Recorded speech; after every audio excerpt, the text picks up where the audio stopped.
বিসমিল্লাহ। গ্রামের যেসব মানুষরা দই পাতে দেখুন কিভাবে দই পাতে। তো এইরকম পাতিলে জাল দেয়, জাল দেওয়ার পর এই যে এইরকম ছোট ছোট ছোট ছোট গ্লাস, তারপরে পাতিল তে দই পাতে। তো অনেক সুন্দর হয় দইগুলা। দেখুন কীভাবে পাততেছে। দই পাতার কৌশল দেখুন। এটা হলো দুধ জাল দিয়েছে, দেখুন কীভাবে কী করে।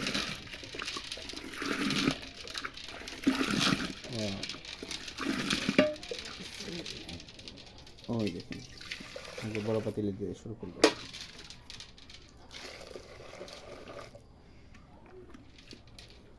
3 গ্লাস 4 গ্লাসে যথেষ্ট, তাই না মা? আরো দিবা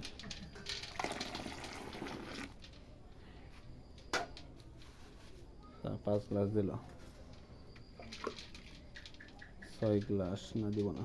ওই যে ছোট্ট একটা ইসে মগে পাতলো গ্লাস।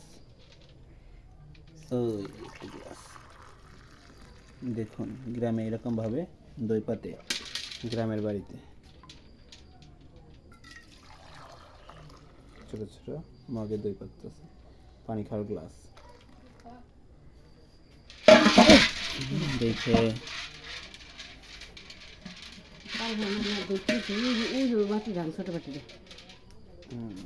এই বাটিটা না এত দোয়া না, খুলে দিই।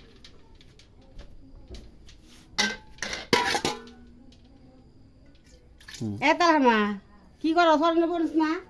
অর্থাৎ দে দে না ওগুলো একটু চুলাই দে। যাই না গেছি আমি।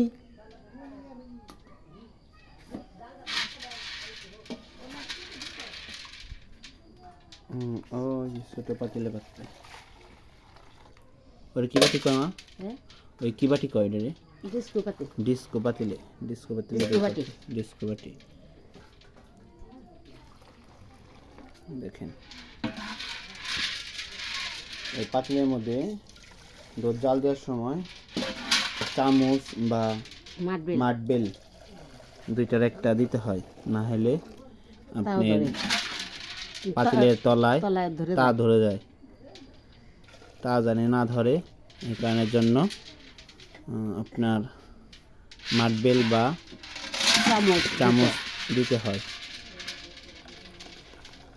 সব সময় আমরা মায়ের হাতে খাই।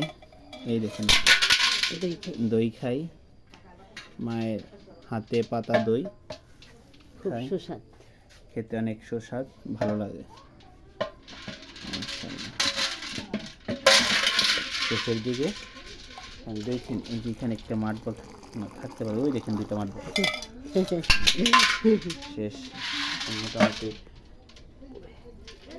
দুধ শেষ হয়ে গেল। এই দেখুন দই পাতা কমপ্লিট। একটু পরে ঢাইকা দেবো, এখন একটু জোড়াবে, জোড়ানোর পরে ঢাইকা দিবে সুন্দর করে।